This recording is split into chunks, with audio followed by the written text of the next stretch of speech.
Bom dia. Vocês me ouvem bem? Então tá bom, é o suficiente. Bom? Isso, tá bom. Não precisa mexer em mais nada. Tá bom? Eu vou usar esse microfone mesmo. Mamães queridas, parabéns. Parabéns pelo seu dia. Pregar no Dia das Mães é sempre um desafio, porque o Dia das Mães costuma ser associado a cura, proteção, cuidado, de forma correta.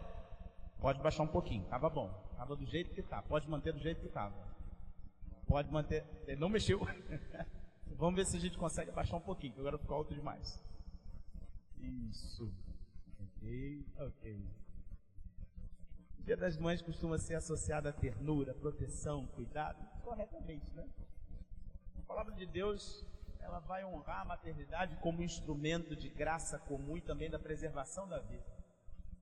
No Antigo Testamento, como a gente vai esquecer de Joquebede, aquela corajosa mãe de Moisés?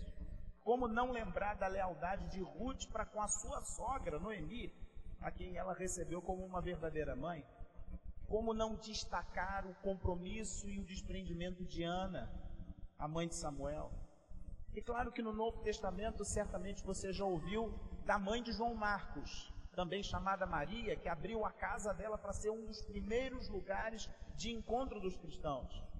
Certamente você vai se lembrar de Eunice e de Lloyd, aquelas mulheres que transmitiram a fé para aquele que se tornaria pastor, Timóteo. E claro, a gente não pode deixar de mencionar Maria, a mãe de Jesus, aquela serva obediente que confiou na fidelidade de Deus para cumprir a sua missão de ser mãe de Salvador. E uma coisa de profundamente verdadeira na intuição de que uma mãe, ela representa proteção, ela representa segurança, ela representa amor.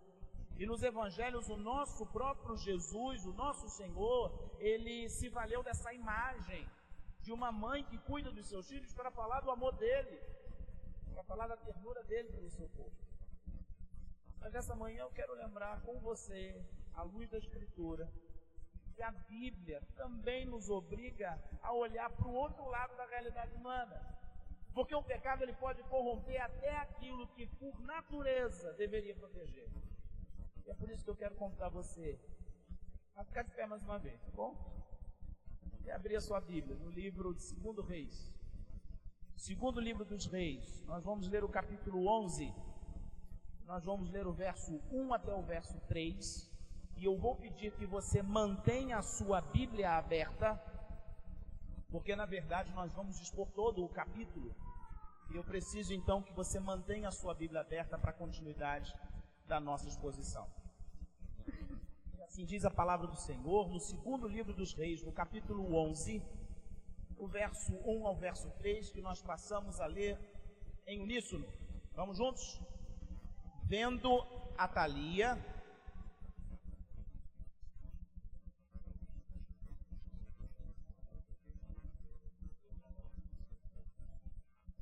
mas Joseba,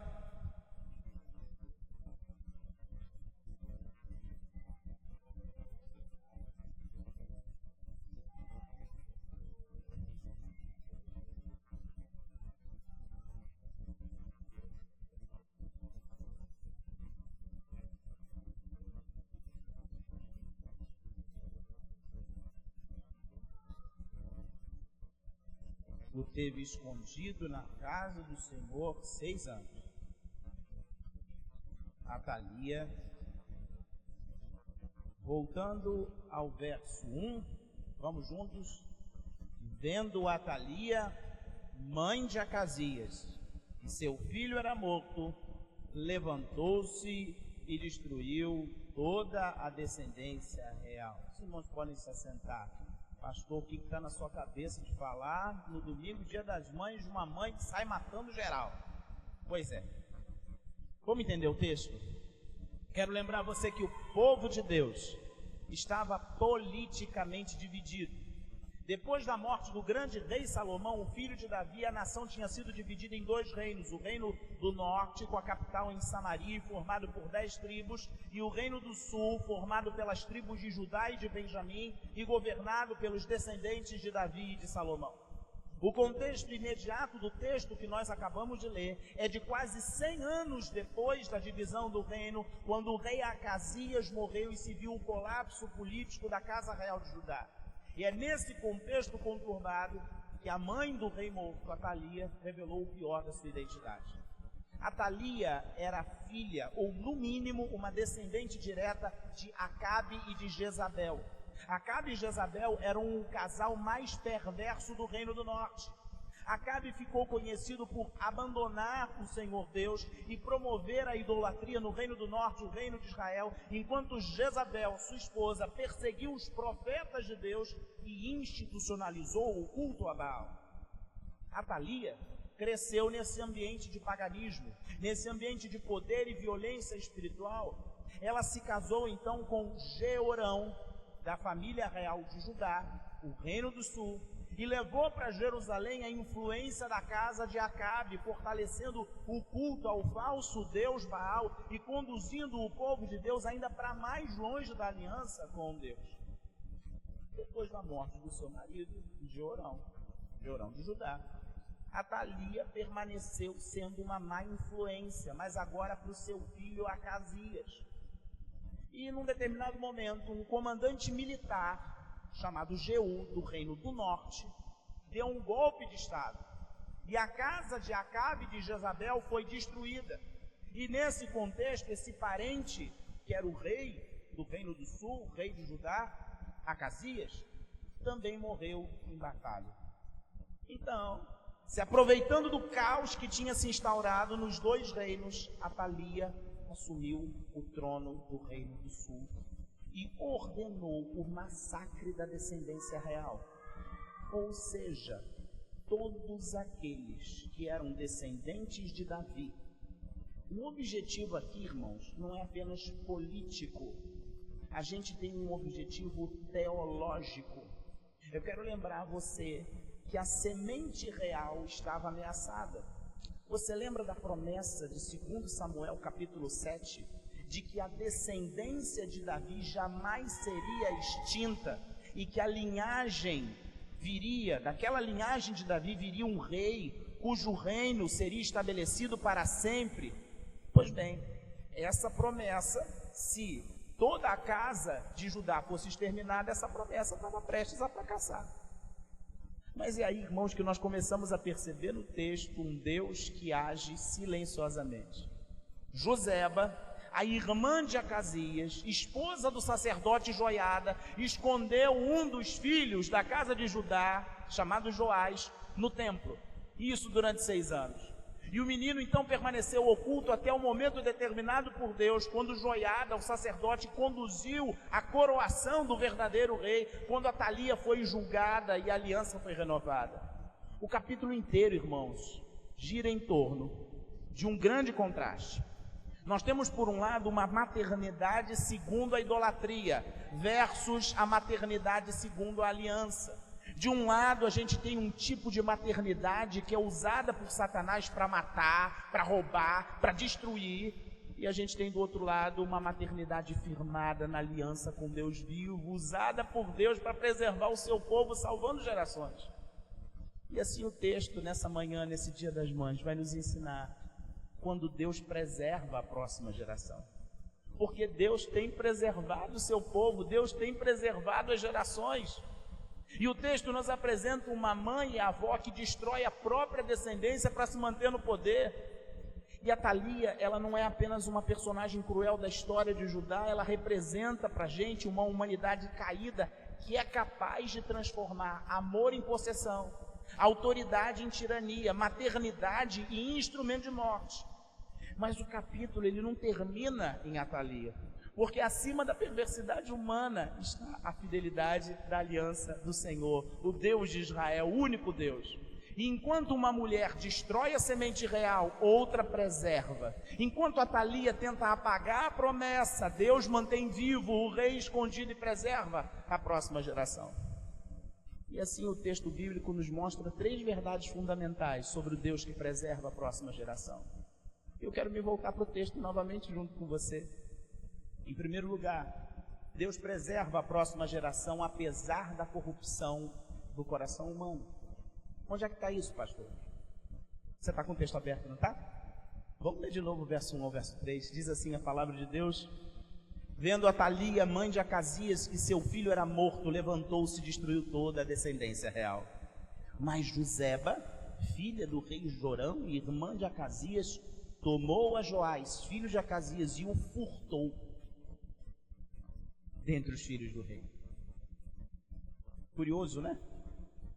Salvo engano, o roubo é quando alguém vai na sua frente e pega.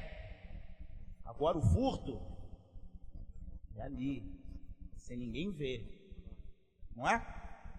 Pois bem, Deus preserva a próxima geração apesar da corrupção humana.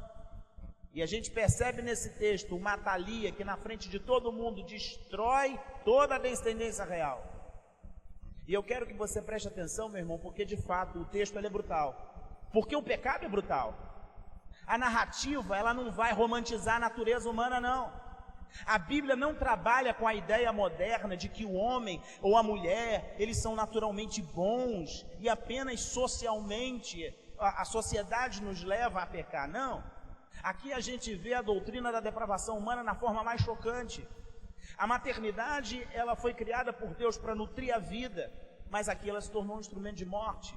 Porque o poder, ele se transforma num ídolo, e quando o coração adora o próprio ego, até os vínculos mais sagrados podem ser sacrificados. Atalia é a continuidade espiritual de Jezabel. Aquela rainha do reino do norte, aquela rainha diabólica, ela encarna aquilo que Gênesis capítulo 3 vai descrever como a semente da serpente em oposição à semente da mulher. O alvo dela não é apenas um trono. O alvo dela é a linhagem da promessa. E aqui está uma advertência, irmãos, necessária para nós no dia de hoje. Porque existe uma maternidade, ou mesmo uma paternidade, ou mesmo a minha, você, um tipo de relação com nossos pais, com nossos filhos, com os nossos amigos, com nosso esposo, com a nossa esposa, com o nosso esposo, que é firmada na aliança, que é firmada no pacto com Deus, que entrega as pessoas com quem nós nos relacionamos, inclusive os nossos filhos, a Deus. Mas existe também uma maternidade, uma paternidade, um casamento, um tipo de relacionamento idólatra, que nós usamos as pessoas com quem nos relacionamos para satisfazer os nossos desejos pessoais, para satisfazer a nossa vaidade, o nosso status, a nossa ideologia, ou mesmo as nossas ambições. Por isso eu quero dizer nessa manhã, queridos, que à luz do texto, nem toda a proteção é piedosa, nem todo o cuidado é espiritual, porque tem gente que sufoca as outras pessoas, inclusive os filhos, em nome do amor, mas que isso nunca conduz os filhos ou as outras pessoas ao Senhor. Querido, querida, o pecado, ele não destrói apenas sociedades, ele destrói afetos, ele destrói vocações, ele destrói relações familiares. Meu amado irmão, minha amada irmã, eu quero perguntar para você nessa manhã, que tipo de relacionamento você tem tido com as pessoas à sua volta? Mãe, pai, qual é a forma com a qual você se relaciona com seus filhos?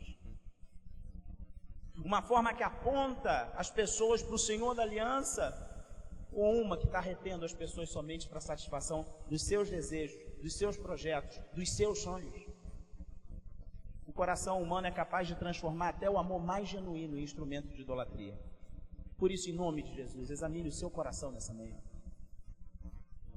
Nós, enquanto igreja, precisamos formar famílias que entendam que os filhos pertencem primariamente ao Senhor da aliança, porque a visão cristã da família não é de um projeto de realização pessoal, mas de uma instituição pactual na qual cada geração é chamada a transmitir a herança da fé à geração seguinte. Pais e mães precisam ser discipulados nessa compreensão, e discipular, a igreja é o lugar privilegiado para fazer isso. E por quê, pastor? Porque a família da aliança, ela é um testemunho missionário.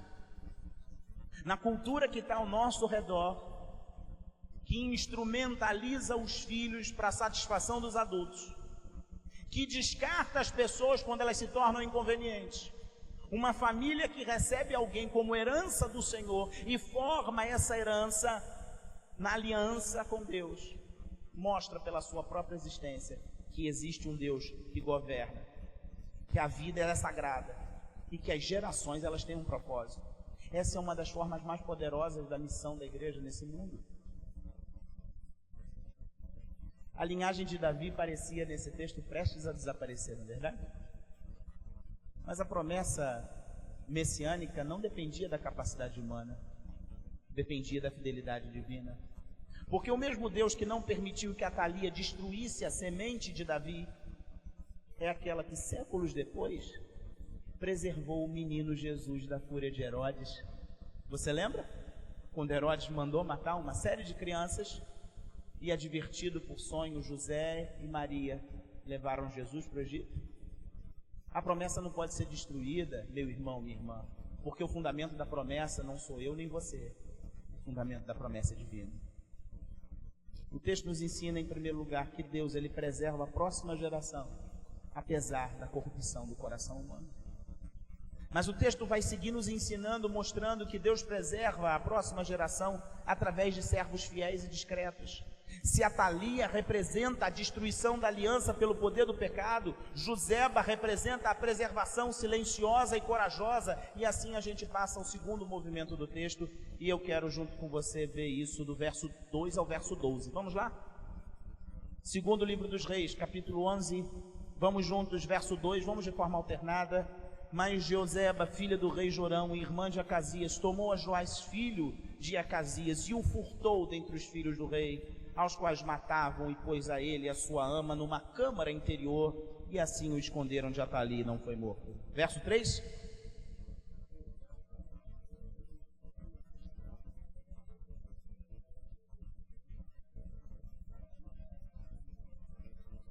No 7º ano, mandou Joiada chamar os capitães dos cários e da guarda, e os fez entrar à sua presença na casa do Senhor. Fez com eles aliança e ajuramentou-os na casa do Senhor, e lhes mostrou o filho do rei. Verso 5.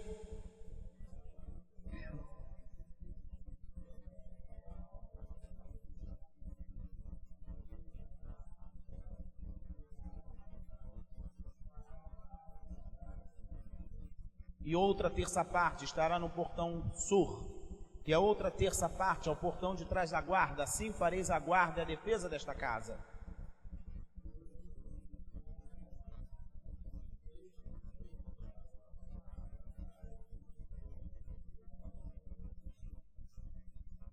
Rodeareis o rei, cada um de armas na mão, e qualquer que pretenda penetrar nas fileiras seja morto. Estareis com o rei quando sair e quando entrar.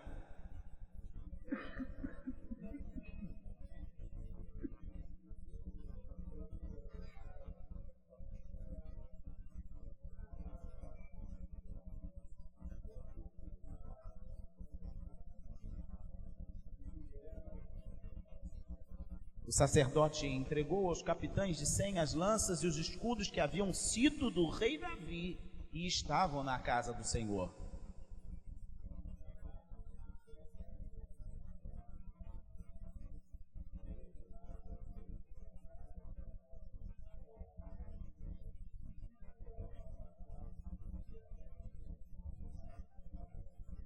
Então Joiada fez sair o filho do rei, pôs-lhe uma coroa e lhe deu o livro do testemunho. Eles o constituíram rei e ungiram, bateram palmas e gritaram todos juntos: viva o rei!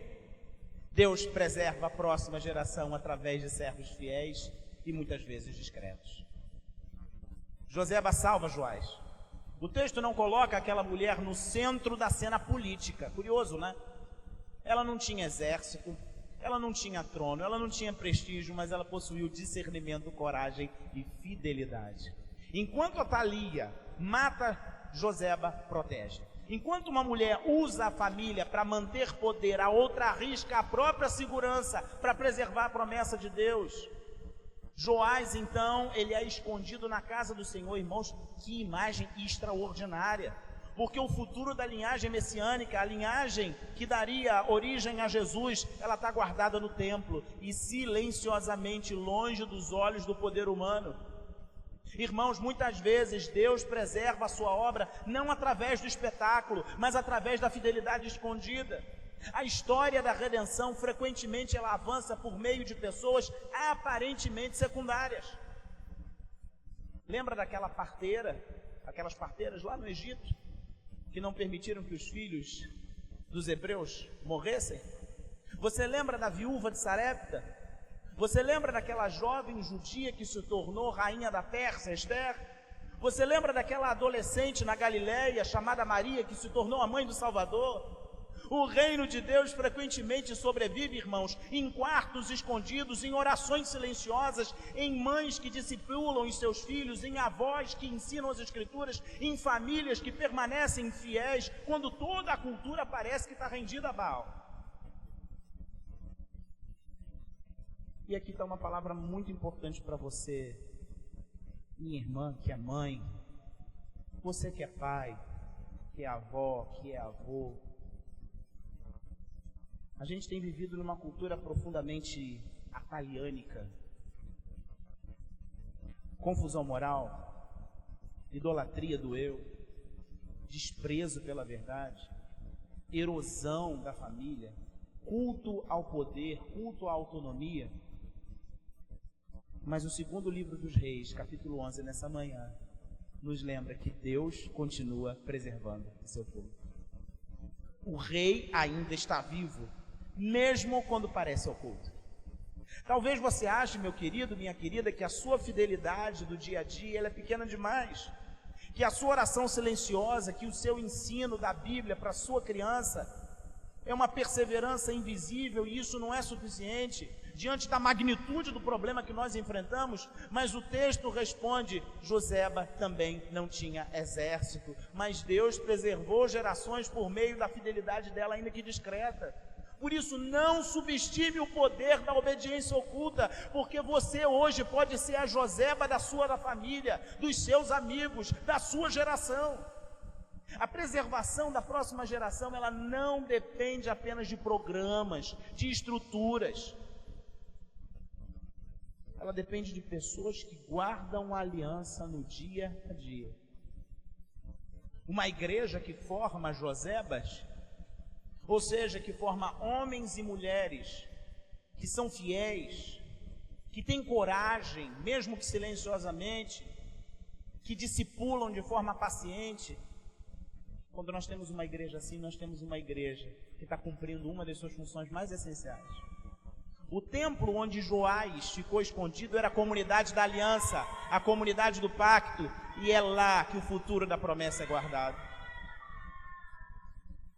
Sabe quando a Bíblia fala o seguinte: ensina aos teus filhos a palavra de Deus, fale dela em casa, enquanto você anda, enquanto você se assenta, quando você se levanta? Isso não é à toa não, meu irmão. A geração seguinte, ela não vai herdar automaticamente a nossa fé. Nossos filhos precisam ser formados. E mais, você vai falar muito mais com o seu exemplo do que com as suas palavras. Agora eu quero lembrar que o sacerdote Joás, ou melhor, o rei Joás, a criança que permanece viva, escondida de Atalia, ela aponta para alguém maior. Porque assim como Joás foi escondido para escapar da morte, Jesus também foi preservado da fúria de Herodes. Assim como Joás aguardou oculto até o momento da revelação, eu sei, você sabe, Jesus Cristo ressuscitou. E ainda que eu e você não o vejamos hoje, ele será revelado em glória. O rei escondido sempre retorna para reivindicar o trono que pertence a ele por direito. Deus preserva a próxima geração usando servos discretos, mas fiéis. Mas a preservação da promessa, ela não termina no esconderijo não, queridos, porque o rei escondido precisa ser revelado. E quando Deus age na sua plenitude, ele não apenas preserva, ele restaura. E é o que o clímax do texto vai mostrar para a gente. Deus preserva a próxima geração, restaurando a sua aliança e entronizando o seu rei. Você pode ler o restante do texto comigo? Verso 13 ao verso 21, nós vamos ler de forma alternada. Perceba o que o texto nos ensina. ouvindo Atalia o clamor dos da guarda e do povo, veio para onde se achava o povo na casa do Senhor.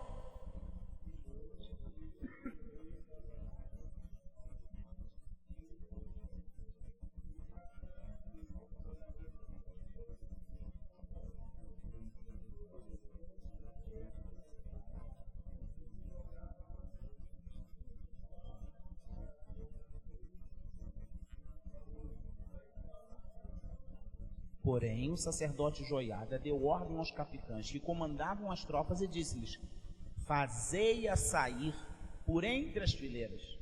Se alguém a seguir, matai-o à espada. Porque o sacerdote tinha dito: não a matem na casa do Senhor.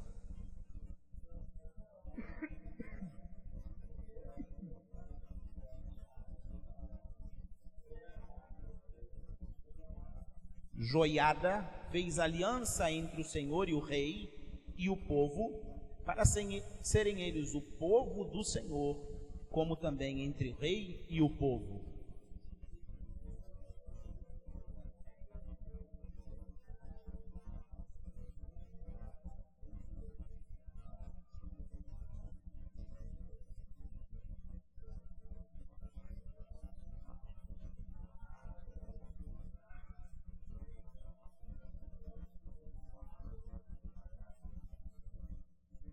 Tomou os capitães dos cários, os da guarda e todo o povo da terra, e todos estes conduziram da casa do Senhor o rei, e pelo caminho da porta dos da guarda vieram à casa real. E Joás sentou-se no trono dos reis.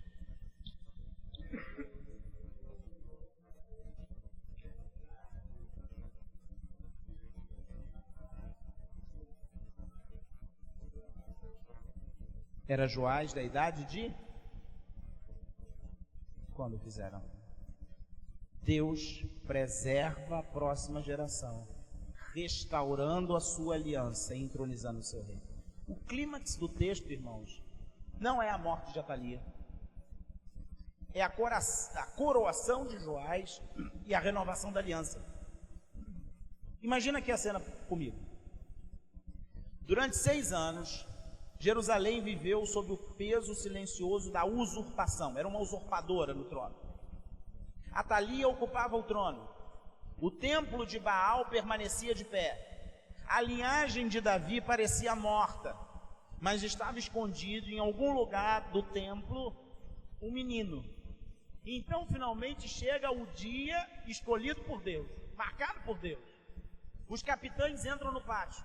Os guardas tomam as suas posições, o povo começa a se reunir, trombetas ecoam pelos corredores do templo e de repente Joiada traz o menino, traz Joás para fora do esconderijo e coloca ele diante das pessoas.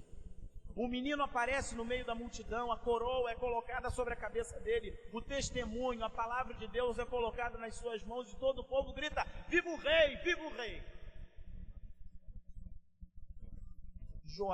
Joiada, sacerdote, coloca sobre Joás, o menino, a coroa e o testemunho.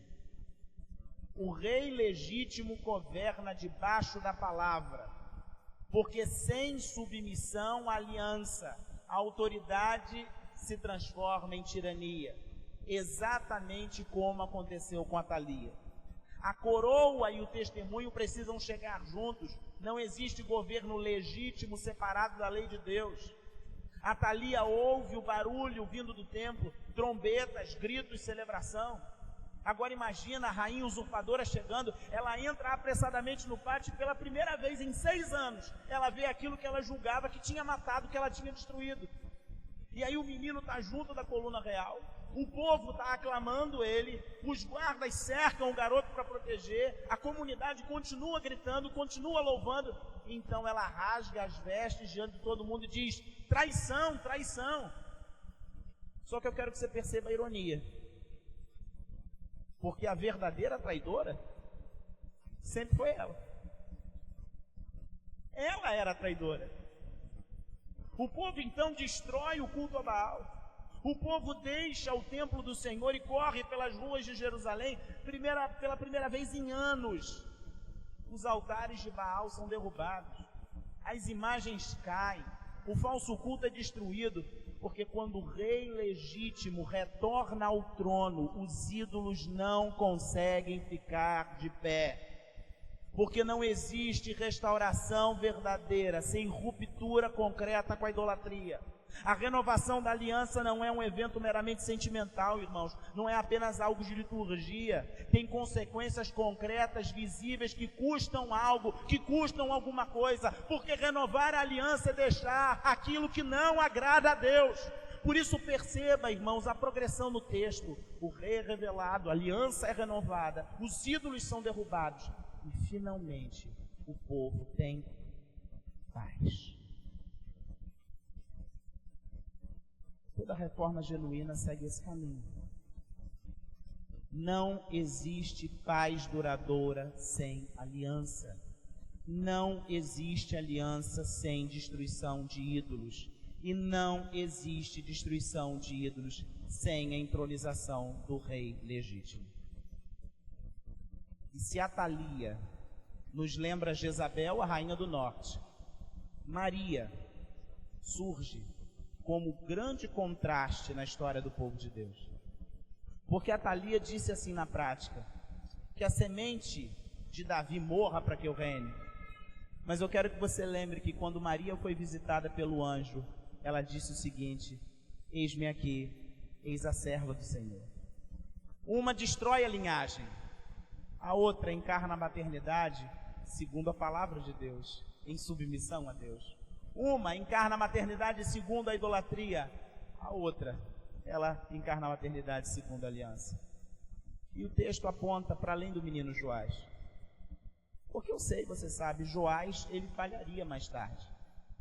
O sacerdote Joiada morreria. O reino de Judá continuaria em crise.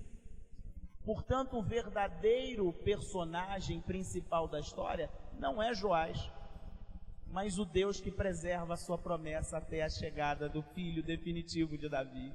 O capítulo inteiro aponta para Cristo, o rei escondido, o herdeiro preservado, o filho davídico, ameaçado pela violência dos ímpios, aquele que retorna para reivindicar legitimamente o trono. Meu querido, minha querida, a reforma na sua vida vai começar quando o rei verdadeiro for entronizado no seu coração. Enquanto qualquer outro senhor, seja o ego, o medo, a vaidade, o conforto, o dinheiro, o que quer que seja reinar, for o governador, o centro da sua vida, nós vamos viver como Atalia. Vamos viver para o sangue, vamos viver para o trono. Mas a vida renovada, transformada, ela começa quando nós depositamos a nossa coroa diante de Cristo e quando nós recebemos a palavra como a lei da nossa existência. Em nome de Jesus, eu quero perguntar a você, quais são os ídolos que precisam ser derrubados no seu coração hoje?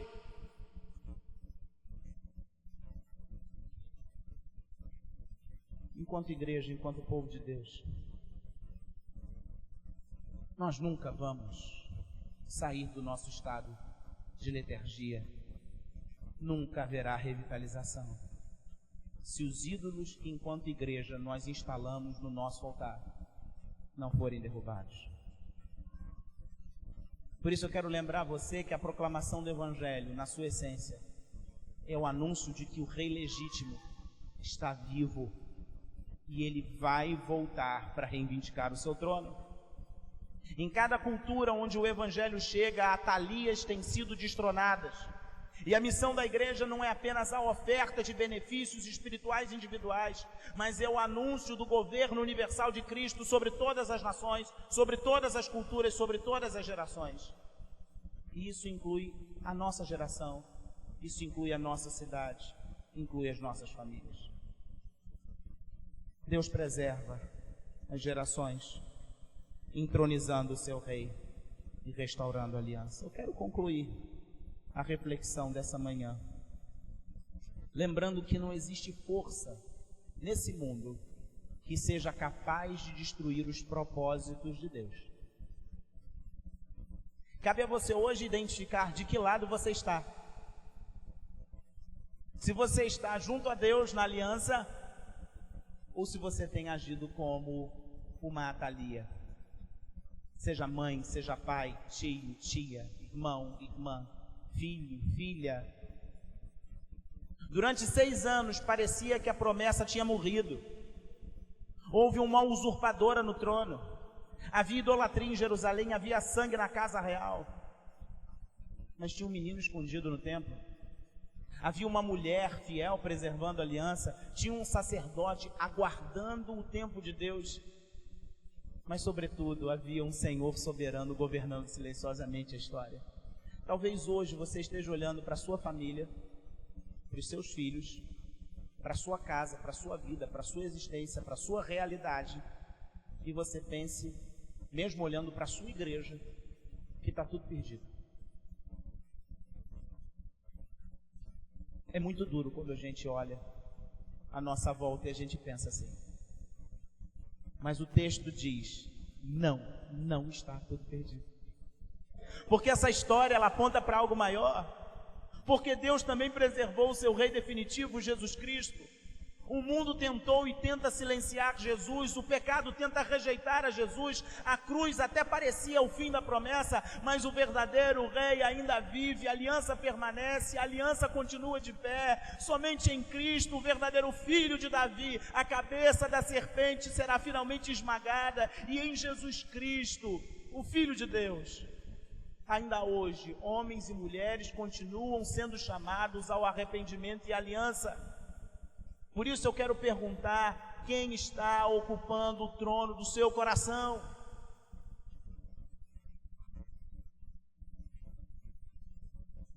Deus nos chama hoje a destruir os ídolos, a renovar nossa fidelidade, a preservar a próxima geração, a viver debaixo do governo do verdadeiro rei. E talvez você que esteja me ouvindo, esteja vivendo longe de Cristo. Assim como Jerusalém vivia sob um reino ilegítimo, talvez a sua vida esteja sendo governada pelo pecado, pelo orgulho, pela culpa, pelos desejos desse mundo, mas Jesus hoje, mais uma vez, está sendo apresentado a você, diante de você. O Filho de Deus vive, Jesus Cristo reina, e Ele chama você ao arrependimento em nome de Jesus. Venha a Ele, porque somente sobre o governo dEle existe perdão, reconciliação, nova vida, paz com Deus. Porque quando o verdadeiro rei ocupa o trono, os ídolos perdem o poder. Que Deus, irmãos, nos encontre fiéis, preservando a verdade, destruindo os ídolos e vivendo para a glória do Rei Eterno. Papai, mamães em especial, o reino de Deus pode parecer oculto por um tempo, mas eu quero lembrar você que o Rei verdadeiro sempre retorna e Ele vai voltar. Amém?